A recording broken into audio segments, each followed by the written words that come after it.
বিয়ার পরেও মেয়েরা সাজে, কত সুন্দর করে সাইজা জামাইরে লইয়া এইদিকে ঘুরতে যায়, সেই দিকে ঘুরতে যায়, জামাইয়ের সাথে কত সুন্দর সুন্দর ছবিও তুলে।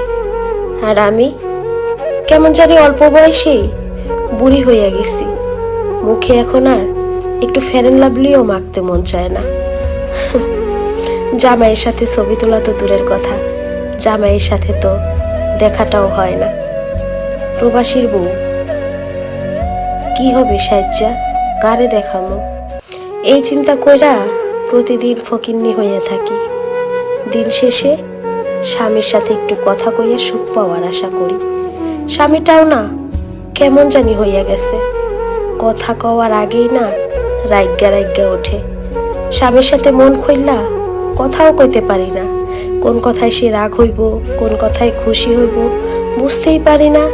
ভালোবাসে একটা ভালো কথা কইতে গেল কেমন জানি সেট কইরা উঠে। আবার একটু বেশিক্ষণ কথা কওয়ার চিন্তা করে যেদিন ফোন দেই সেদিন সে অনেক টায়ার্ড থাকে, তাড়াতাড়ি ঘুমাইয়া পড়ে। এই হলো আমার জীবন। মানুষ বলে কত বদলে গেছিস তুই, আমার নিজের মাও আমারে বকে তুই এমন হইয়া গেলি কেন। কেমনে বুঝাবো, মনে মানসিক শান্তি না থাকলে কিছুই ভালো লাগে না, বুড়ি হইতেও বয়স লাগে না।